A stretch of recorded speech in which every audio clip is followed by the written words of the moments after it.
everybody, and welcome to our deep dive all about crate training, specifically for Cane Corsos. So I'm guessing you're here because you're thinking about or maybe already bringing one of these amazing dogs into your life That's right. and doing your research on how to create the absolute best environment for them. And I bet crate training is somewhere on that list. We're going to try to help you figure out how to make that crate like their favorite place. Absolutely. I think you really hit the nail on the head when you talk about environment. Understanding the why behind crate training, and especially with a breed like a Cane Corso, is the first step.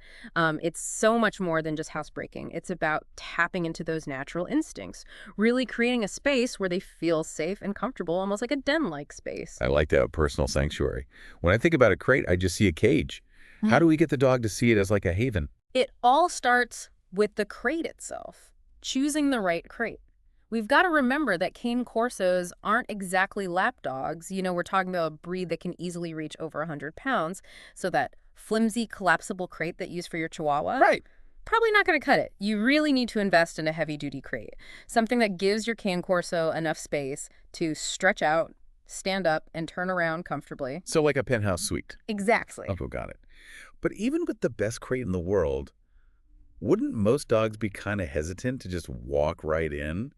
Like their first thought is, wait, am I in trouble? Absolutely. You can't just plop this big metal crate down and expect them to love it. It's about making a positive association with the crate right from the start. So place it in a familiar area, maybe somewhere your Cane Corso already loves to hang out. Then you want to make it inviting. So a cozy bed, some soft blankets, and maybe even consider a pheromone spray. Like a spa experience. Okay, but do we just leave the door open and hope for the best, or is there something else? Leaving it open is a great first step. Let them sniff around and explore at their own pace. Cane Corsos are intelligent, but they can also be stubborn. So patience is key here. No bribing with steak to step inside. Maybe not a whole steak, but treats can definitely be your secret weapon. Toss a couple tasty morsels near the entrance, then further and further inside. And really, anytime your Cane Corso even looks at the crate, give them praise. Okay, so making it rain treats and compliments. I think even I would want to check out that crate. But what about the Cane Corso who's just not buying it? If you're running into resistance, don't worry. Rome wasn't built in a day. Some Cane Corsos might just be a bit more cautious or independent, so we just adjust the approach. Instead of tossing the treats right into the crate, maybe start just outside the entrance. So we're meeting them halfway there. Uh-huh. I like that. But what about the superstars who are already comfortable entering the crate? How do we transition them from exploring to actually wanting to spend time in there? That's where the real fun begins. You've already started to create that positive association. Now it's time to build on that. One of the best ways to do this is to start feeding your Cane Corso their meals in the crate. Makes sense. The promise of a delicious dinner is usually enough to entice any dog. Food, the universal language of love. So we've got the crate set up, we're luring them in with treats, now we're upping the ante with meals. So it's like a 5-star restaurant in there. Exactly. But just like any fine dining experience, we need to build up to it.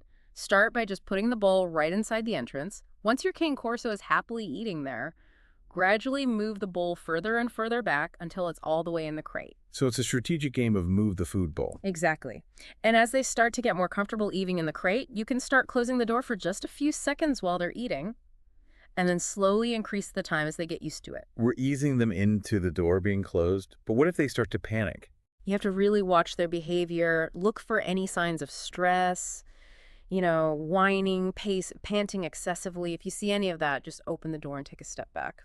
Slow and steady wins the race. We've talked about selecting the right crate, creating a positive association, and even starting to close the door at mealtime. I'm feeling pretty good about this crate training thing. What's next? Now that we've laid the groundwork, it's time to talk about some real-world situations, like what happens when you have to leave the house, or how to deal with separation anxiety, and even managing barking in the crate. So let's dive into those details in our next segment. All right, so let's get back to it. We were talking about how to create a positive environment for crate training our Cane Corso. But now we need to talk about those real-life situations that kind of throw a wrench in things. Right, those times when you have to use a crate, even if your Cane Corso isn't exactly thrilled about it, like when you have to leave the house. Yeah.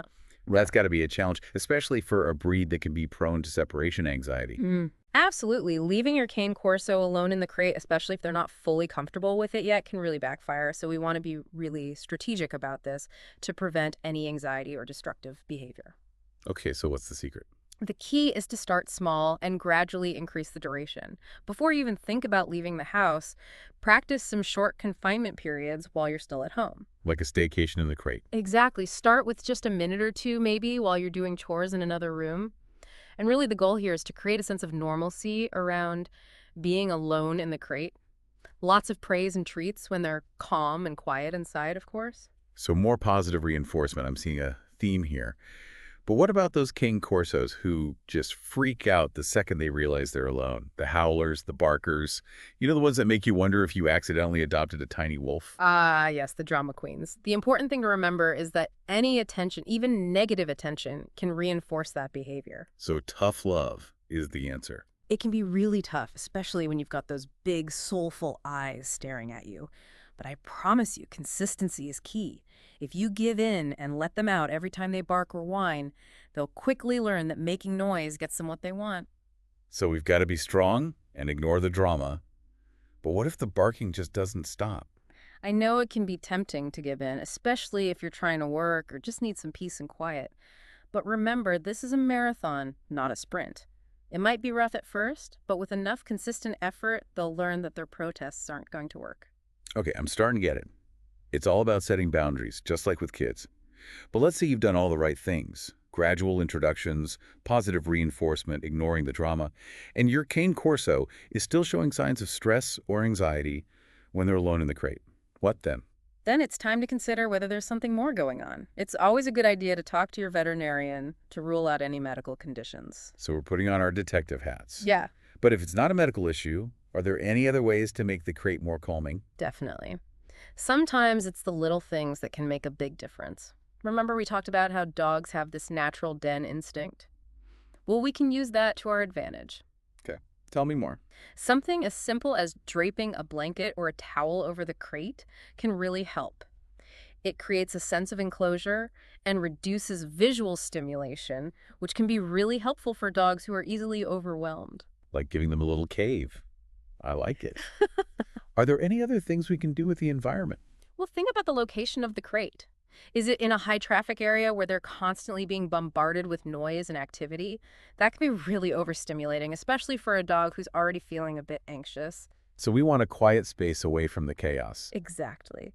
Think about maybe moving it to a quieter corner of the house, or even your bedroom if they like to be close to you. Oh, I like that. It's like saying, hey, Yeah.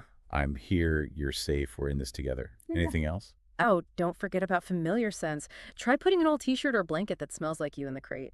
Your scent can be incredibly comforting for your dog, especially when they're stressed. So it's like a little piece of home. These are all such great tips. Okay, I have a confession. I've always wondered what's the point of using a crate once the dog is house trained? Doesn't it become obsolete? That's a great question. And honestly, a lot of dog owners wonder the same thing. But the truth is, the crate can continue to be a valuable tool throughout your Cane Corso's life, even after they've mastered potty training. It's not just about preventing accidents anymore. It's about providing them with a safe haven, a place where they can go to relax and de-stress. So we're not ditching the crate after they graduate from potty training. I like this idea of a lifelong sanctuary. But how do we keep it positive for them as they grow up? That's what we call the magic of long-term crate training. And we'll talk about how to do that in our next segment. All right, we're back. And ready to finish up our Cane Corso crate training deep dive. We've talked about the initial setup and how to manage those first few times they're alone in the crate, and even how to make the crate environment super calming. But now I want to know how we can make sure that the crate stays a positive place for our Cane Corso as they grow up. From those adorable, clumsy puppies into these majestic guardians. Well, the big question is, how do we make the crate a lifelong sanctuary, not just something we use for training? And it really comes down to two things: consistency and, you guessed it, positive reinforcement. Okay, I'm definitely sensing a theme here. But what does that look like in practice? Do we have to throw a crate party every week to keep things exciting? Maybe not a party, but think of it like taking care of a garden. You can't just plant the seeds and then forget about it. You have to tend to it, make sure it's getting enough water and sunlight, maybe add some fresh mulch every now and then. So what's the crate training equivalent of sunlight, water, and mulch? For one thing, keep that crate clean. Nobody wants to hang out in a dirty, smelly space. And your Cane Corso is no different. Regular cleaning is a must. And don't forget to replace the bedding when it gets worn out. Cleanliness is next to dogliness, right? Mhm. But beyond just keeping it clean, how do we keep the crate fun for a dog who's already mastered the basics of crate training? Remember those high-value treats and those really engaging toys we talked about? Those are your best friends. Rotate the toys so they don't get bored. And maybe toss in a special treat or a new chew toy every once in a while. So we're basically turning the crate into a doggy treasure chest. I'm starting to think I need a crate for myself. And don't forget about the power of just being present with them. Even if your Cane Corso is totally comfortable being alone in the crate, spending some time near them while they're in there can really help them feel safe and relaxed. So I don't have to, like, sit inside the crate with No, them. no, no. That's probably a bit too much. Just reading a book or working on your laptop or even watching TV in the same room can make a big difference. I like that. It's a simple way to show them you're there and everything is okay. Okay, so we've covered all the steps, from the initial training to those first few times alone, and now we've even got a plan for keeping the crate a positive place as they grow up. I feel like we've covered it all. Any final words of wisdom before we wrap things up? You know, every dog is different. What works for one Cane Corso might not work for another. So be flexible, be patient, and don't be afraid to try different things. And most importantly, celebrate those successes along the way. Those little wins are what make it all worthwhile. Well said. This has been such a helpful deep dive. I feel like I've gone from complete novice to crate training expert. I'm glad to hear it. Remember, with the right approach, the crate can become a true haven for your Cane Corso, a place where they feel safe and loved. Well, thank you so much for sharing all your knowledge with us today. And to all of you listening, thanks for joining us on this journey into the world of Cane Corso crate training. We hope you learned a lot and feel ready to create a positive crate experience for your furry friend. Remember, with patience, consistency, and a whole lot of love, you can make the crate a cherished part of your Cane Corso's life. Happy training.